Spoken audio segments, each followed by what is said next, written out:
اللہ اللہ اللہ اللہ۔ بسم اللہ الرحمن الرحیم۔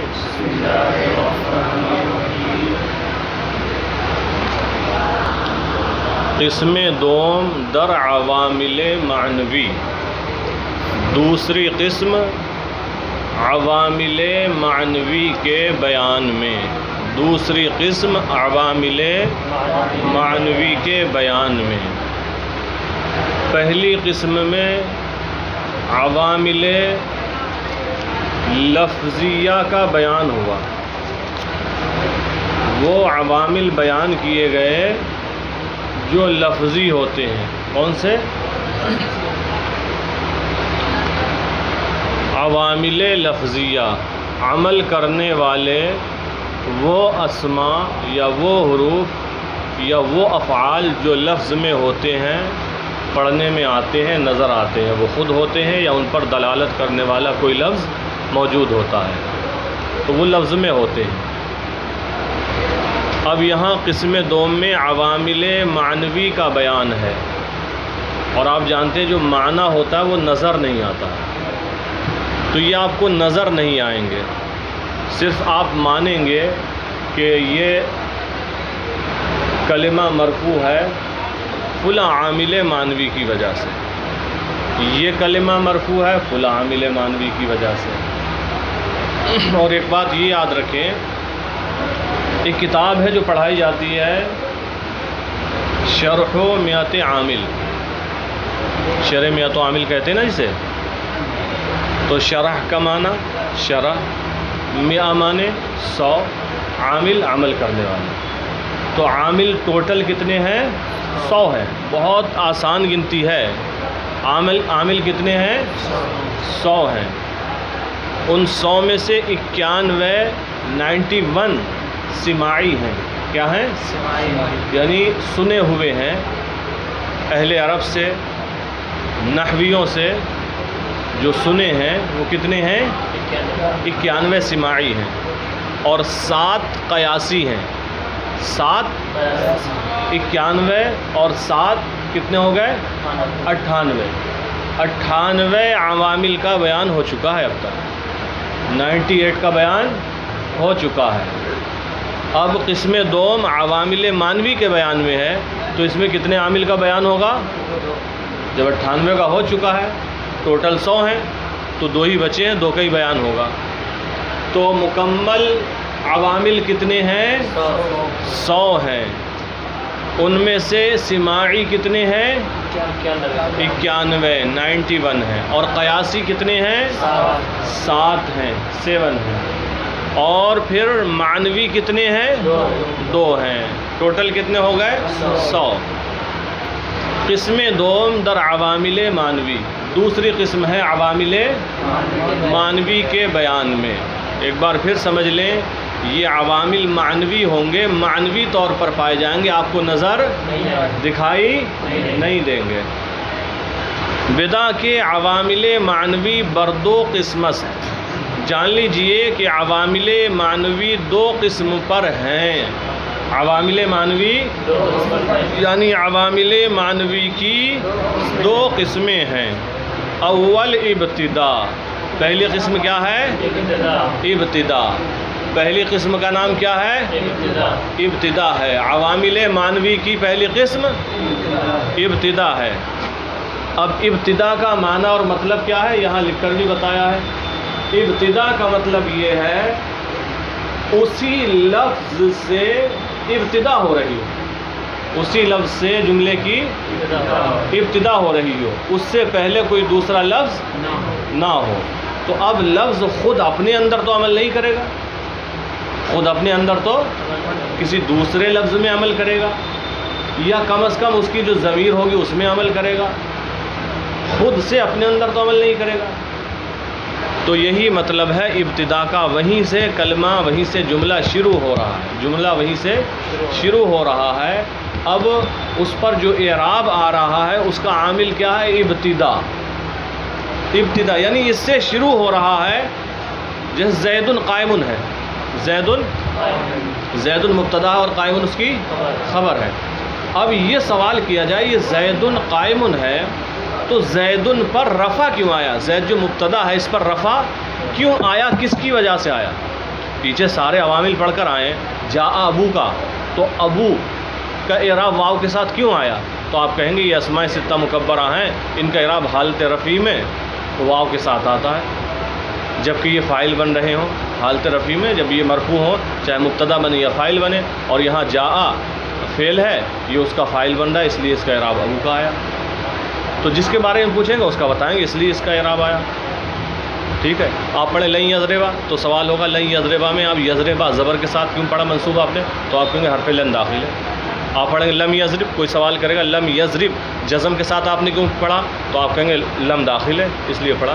ان زیدن قائم، کوئی کہے گا ان زیدن، زیدن پر نصب کیوں آیا؟ قائم پر رفع کیوں آیا؟ آپ کہیں گے انا کی وجہ سے آیا، انا اپنے اسم کو نصب دیتا ہے اور خبر کو رفع دیتا ہے۔ کانا زید قائمن نہیں، انا زیدن قائم، انا زیدن قائم، تو زید پر نصب کیوں آیا اور قائم پر رفع کیوں آیا؟ یہ سوال اگر کیا جائے تو جواب ہوگا کہ انا کی وجہ سے آیا۔ انا حرف مشبہ بفعل ہے اور حرف مشبہ بفعل اپنے اسم کو نصب اور خبر کو رفع دیتا ہے۔ یا کہا جائے کانا زید غنیًا، زید مالدار تھا، تو یہاں زید پر رفع کیوں آیا؟ غنیًا پر نصب کیوں آیا؟ تو کہا جائے کانا کی وجہ سے۔ تو جہاں بھی آپ سوال کریں گے اس پر یہ اعراب کیوں آیا تو آپ کو جواب ملے گا، جو بھی عامل ہوگا بتا دیا جائے گا اس عامل کی وجہ سے آیا ہے، بھئی یہ عمل کر رہا ہے۔ آپ سے جب سوال کیا جائے زید قائم میں زید پر رفع کیوں آیا، اس سے پہلے تو کوئی ہے نہیں، اب کیا کہو گے؟ تو یہاں کہا جائے گا زید پر رفع آیا ابتدا کی وجہ سے۔ کس کی وجہ سے؟ کہ یہ اسی سے شروع ہو رہا ہے جملہ، تو جو ابتدا ہے وہی اس میں عامل ہے، ابتدا ہی اس کو رفع دے رہا ہے۔ ٹھیک ہے، تو یہ مطلب ہوتا ہے ابتدا کا، یعنی اسم کا کسی بھی عامل لفظی سے خالی ہونا، کوئی بھی عامل لفظی وہاں پر موجود نہ ہو۔ بات سمجھ میں آ گئی؟ اول ابتدا، پہلی قسم ہے عامل معنوی کی ابتدا۔ ابتدا کا کیا معنی مطلب ہوگا اس کو بھی بیان کیا ہے، دیکھو لکھا کتاب میں، یعنی خلو اسم از عوامل لفظی، یعنی اسم کا عوامل لفظی سے خالی ہونا۔ فرمان یعنی اسم کا عوامل لفظی سے خالی ہونا، کہ مبتدا و خبر را برفع کند، جو مبتدا اور خبر کو رفع دیتا ہے، جو مبتدا اور خبر کو رفع کرتا ہے، رفع دیتا ہے۔ اسم کا عوامل لفظی سے خالی ہونا یہی ابتدا ہے۔ چاہے آپ یوں کہیں کہ ابتدا مبتدا اور خبر کو رفع کرتی ہے، یا یوں کہیں اسم کا عوامل لفظی سے خالی ہونا مبتدا اور خبر کو رفع کرتا ہے۔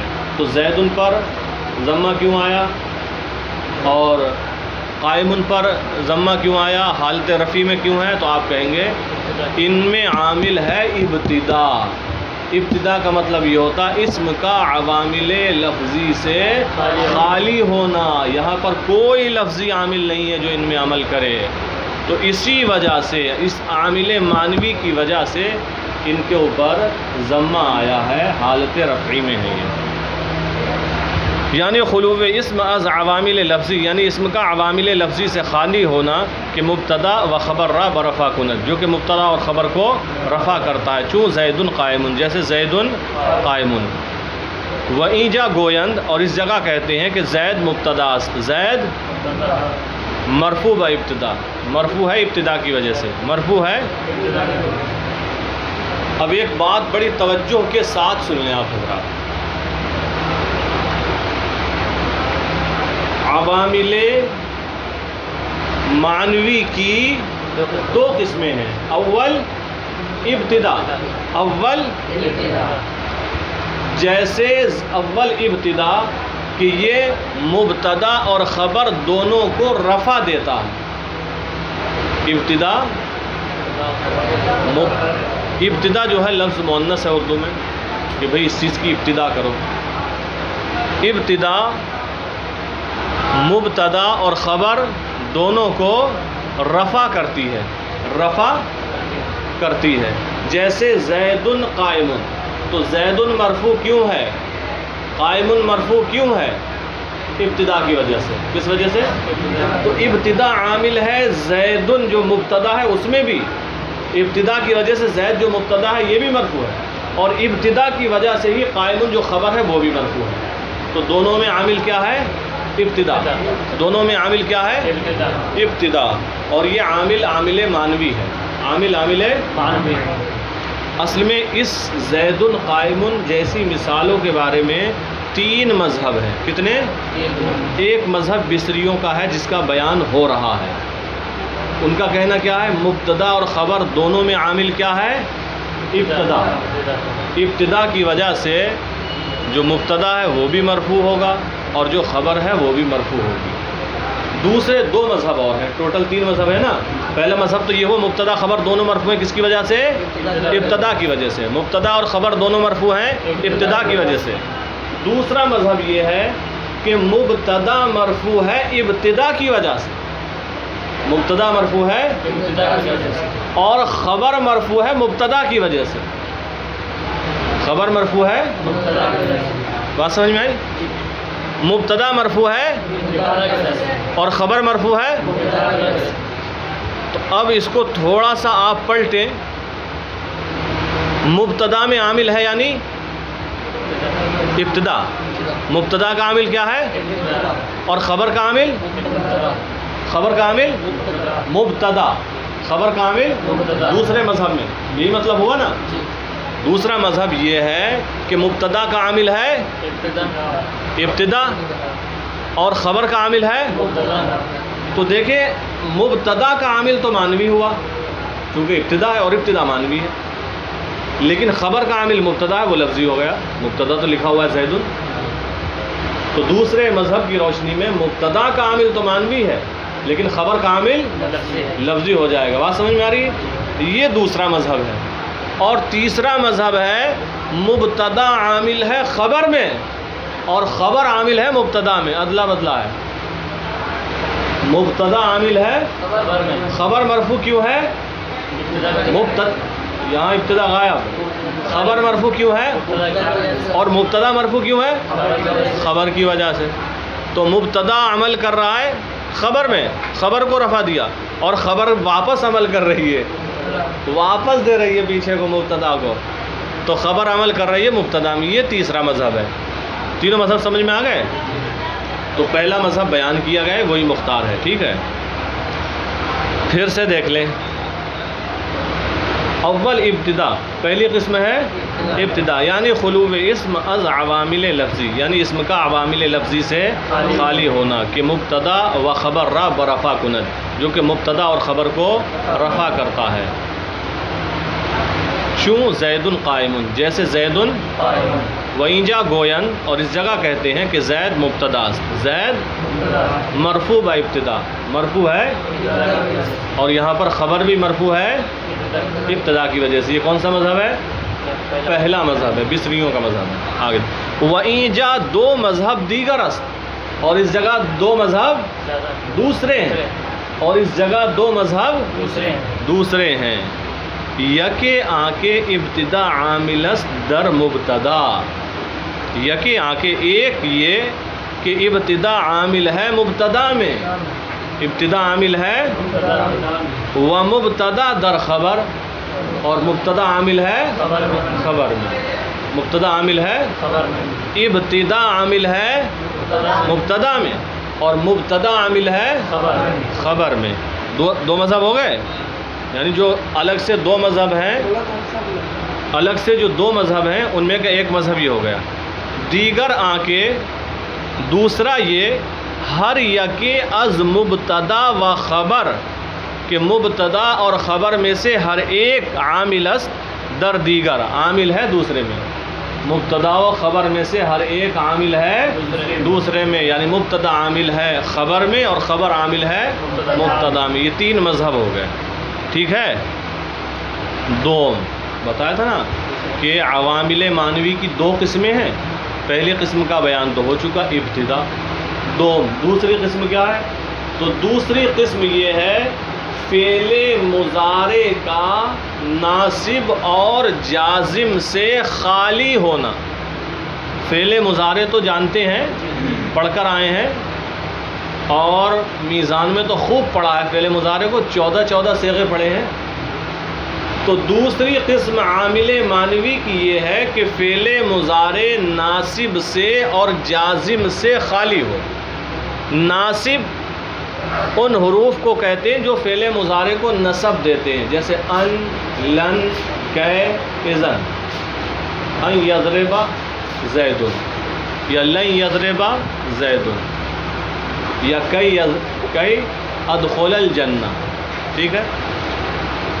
تو دوسری قسم یہ ہے کہ فعل مضارع ناصب اور جازم سے خالی ہو, یعنی نہ تو نصب دینے والا کوئی حرف اس کے اوپر آئے اور نہ ہی جزم دینے والا کوئی عامل اس کے اوپر آئے. تو جب نصب دینے والا نہیں ہے تو نصب نہیں آئے گا. جب نصب دینے والا کوئی عامل مضارع پر نہیں ہے تو فعل مضارع پر نصب نہیں آئے گا, اور جب جزم دینے والا بھی نہیں ہے تو فعل مضارع پر جزم بھی نہیں آئے گا. جب نصب بھی نہیں آئے گا, جزم بھی نہیں آئے گا, تو کیا آئے گا؟ رفع آئے گا. کیا آئے گا؟ رفع. اب سوال کیا جائے گا کہ یہ رفع آیا کیوں؟ لن یضربا میں تو سوال کیا جاتا لن یضربا, یہاں پر یضربا منصوب کیوں ہوا؟ تو آپ کہیں گے لن کی وجہ سے ہوا. لم یضرب, یضرب مجزوم کیوں ہوا؟ تو آپ کہیں گے لم کی وجہ سے ہوا. لیکن یضربو میں پوچھا جائے یضربو مرفوع کیوں ہوا؟ یہاں بھی سوال ہوگا نا. تو آپ یہاں کہیں گے اس لیے مرفوع ہوا کہ یہ ناصب و جازم سے خالی ہے اور یہ عامل مانوی ہے, لفظی تو نہیں ہے, کوئی لفظ موجود نہیں ہے جو یضربو کو مرفوع کر رہا ہو. تو یہاں عامل مانوی ہے, وہ کیا ہے؟ فعل مضارع کا ناصب اور جازم سے خالی ہونا. جو طریقہ پیچھے بتایا وہی ہے, یہ ہے کہ وہاں اسم کا مبتدا خبر کا بیان تھا, یہاں مضارع کا ہے. وہاں بھی اسم خالی تھا عامل لفظی سے, یہاں ناصب و جازم سے خالی ہے فعل مضارع. دیکھیں, دوم خلوب فعل مضارع از ناصب و جازم. دوسری قسم ہے فعل مضارع کا ناصب و جازم سے خالی ہونا. ناصب سمجھ رہے ہیں؟ فعل مضارع کو نصب دینے والا, جازم فعل مضارع کو جزم دینے والا. دوسری قسم ہے فعل مضارع کا ناصب اور جازم سے خالی ہونا. ٹھیک ہے.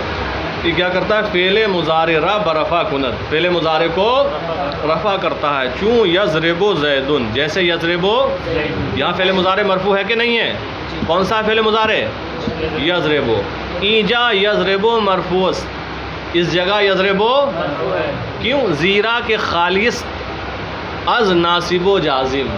پوچھا جائے گا نا مرفوع کیوں ہے؟ اس لیے کہ یہ خالی ہے ناصب اور جازم سے. تمام شد عوامل نحو, نحو کے عوامل تمام ہوئے, مکمل ہوئے. تمام شد عوامل نحو, نحو کے عوامل مکمل ہو گئے بتوفیق اللہ تعالی وعونہ, اللہ تعالیٰ کی توفیق اور اس کی مدد سے. تو یہ 100 عامل آپ کو پڑھا دیے گئے, 91 سماعی, 7 قیاسی اور 2 مانوی. تو اس درس کو آپ اچھے طریقے سے یاد کر کے لائیں گے اور کچھ پچھلا بھی دیتے ہیں.